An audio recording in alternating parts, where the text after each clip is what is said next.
The very first Jollywood Night starts in a couple of hours. We're gonna take you along and show you everything that you need to know for this brand new special event. Let's go.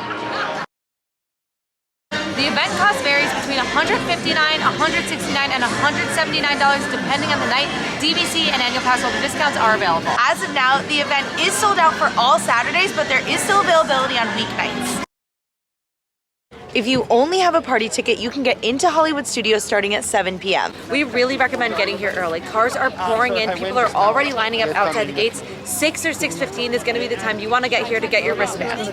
And if you can get into Hollywood Studios early because you have a park ticket for the day or an annual pass, definitely do that to try and beat the crowds. The party officially starts at 8:30 p.m., which means you have about an hour and a half in the park before the party starts. That's a little different than Mickey's Very Merry Christmas Party or Mickey's Not So Scary Halloween Party, where you get in at 4 p.m. It's 6:20. The line for Jollywood Nights to get in is absolutely crazy.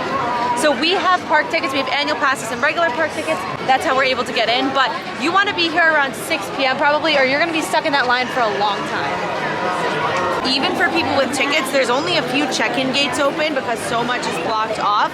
So we're gonna have to wait probably like 5-10 minutes to get in. We are in line to get our credentials. We arrived here about 7:20 and the line is very long. They're also distributing credentials at the front of the park, but because we got in before 7 p.m., they weren't giving those ones out yet. You get them over in the area by where you meet Olaf, but the line is going all the way down to Muppet Courtyard, so I would recommend coming here straight away if you can. All in all, it did take us about half an hour to get our event credentials and our wristbands and our event guide. That being said, the line is a lot shorter now. I think we just hit it at a bad time. And also, this is the very first party, so Disney is definitely going to be working through some operational issues. The second one hopefully won't have that long of a wait. Every single ride at this park is actually open during Jollywood Nights, which is great, but not all of the shows / attractions are, like Muppet Vision or Indiana Jones. Rise of the Resistance is running on a virtual queue tonight. It's going to open at 8 p.m. to all guests.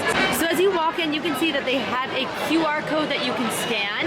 There's no standby code, but you can also do it from the app. So to access the virtual queue, you're going to hit this button that says virtual queues here, and it's going to bring up an option to select Rise of the Resistance. We already did it, and we are group 17. Even though this event isn't necessarily about doing a lot of rides, if you want to, you can get a lot done because almost everything's at a 5-minute wait right now. The only thing over that is a 30-minute wait for Slinky Dog Dash and a 15-minute wait for Toy Story Mania. So if you want to do all the rides, you definitely can. This event is not super character heavy, but there are some special characters you can meet.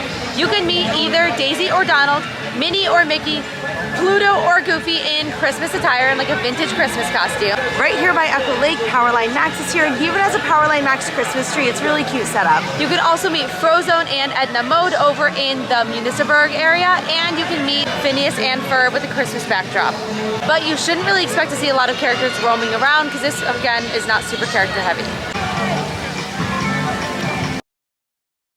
There are 2 special dining and drink events at this party. There's Jazzy Holidays at the Brown Derby, and there's the Tip Top Club. Jazzy Holidays at the Brown Derby will be done via a walk-up list that will become available at 8:15. Outside of the restaurant, there's going to be a cast member with a paddle holding a QR code, but you can also join from the same way you join a regular walk-up list on your phone. However, you do need to be in close proximity to the restaurant in order to do so just keep that in mind. Something important to note is that they're limited capacity, which means not everyone at the party is going to have access. So a little more information on Jazzy Holidays. It's now 11:30. The walk-up list is opened a couple of times. The one thing is you do need to be in the general area of Brown Derby, so we've been unable to join just because we weren't standing here when it happened to open. The cast member did say there was a little IT malfunction. That's definitely like a day 1 thing. But if you do want to do this, make sure you're standing outside of here at 8:15. Don't rely on the walk-up list opening later. Another tip that our friend told us is that you can get pretty much the same menu outside in the lounge area, which has more typical like walk up to the booth availability. Obviously then you can't see the piano player and anything, but a good tip nonetheless. And for those who want to know what was going on inside of there, so there is a pianist, that is like the performer that's in there, and there's a couple of holiday decorations, and then a special menu and drinks. The main draw seems to be the limited time menu. We've heard that the sliders are really good, so give those a try if you go. The Tip Top Club does not use the same system as the Brown Derby. There is no sort of walk-up list or virtual queue. You simply get in line and walk in. It's first come, first serve. It's not even really a line as it is. It's just like a big kind of group of people lingering. So behind me is the bar. They have 3 bartenders and some pre-mixed drinks with different cocktail options. They come in like kind of fancy glasses, and there's a decent line, but I think it would move pretty quickly. The other thing that's here is a band, and they're gonna be performing on this stage. This is a good time to get this video because they haven't started yet, but then I will show it in a second.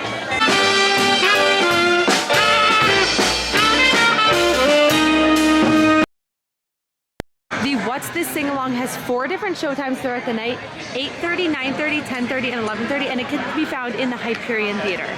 So it's 9:16, the show starts at 9:30, and we just walked in. There's plenty of seats still. People are definitely gonna be flowing in, but you don't have to queue outside for like a while before the show.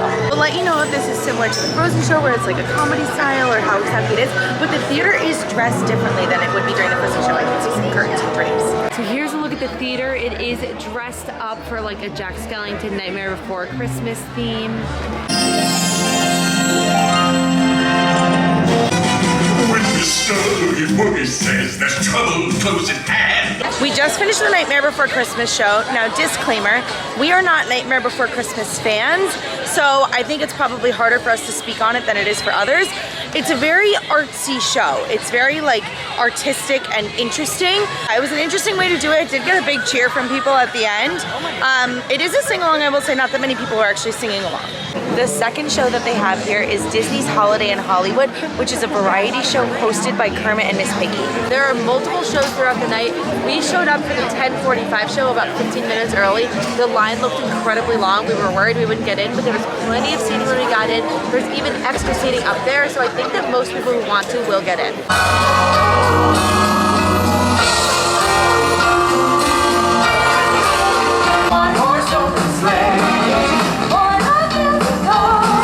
And there are fellow co-hosts for this evening. Our fellow what? How many hosts does this show need? One of the party exclusive events they have here is a Latin street fair on Commissary Lane. It has music, dancing, food, and drinks. We're gonna check it out.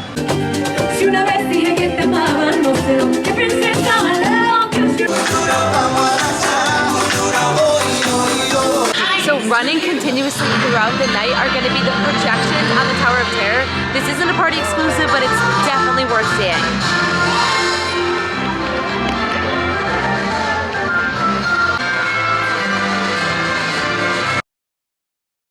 At this event, you will find a variety of special foods. All of them can be found in the event guide. There are some long lines at the start of the night for the food, so just be prepared for that.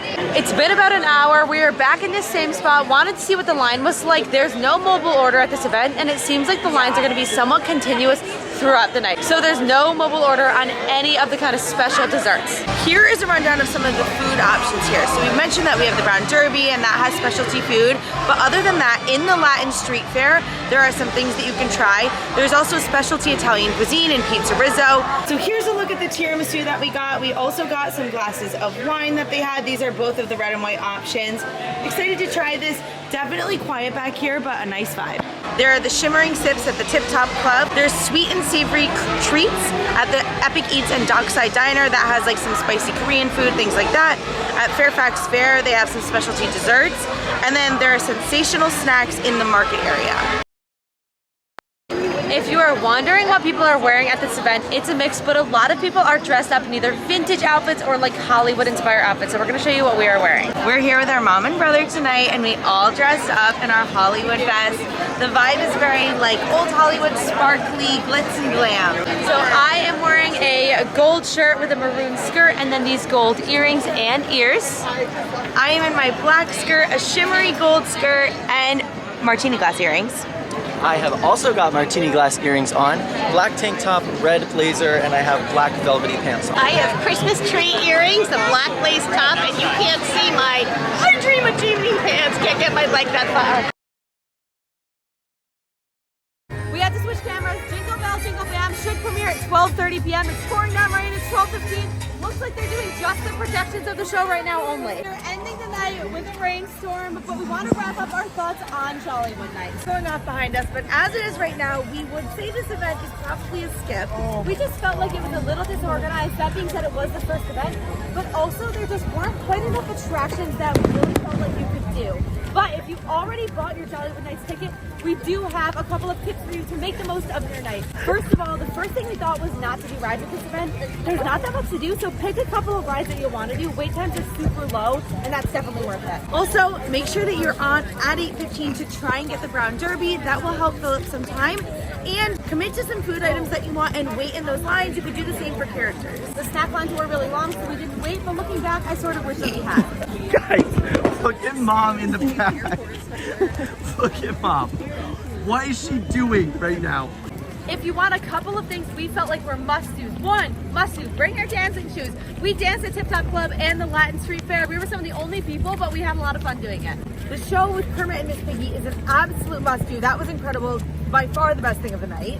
And if you like Nightmare Before Christmas, I think you will really enjoy the sing-along show as well. It's just not our favorite movie. Also, dress up. It was a lot of fun to see everyone in their best costumes. And again, just make the most of it if you bought a ticket. But if you didn't buy a ticket, we're gonna say skip this one. Thanks for watching, guys. We'll see you later. Bye.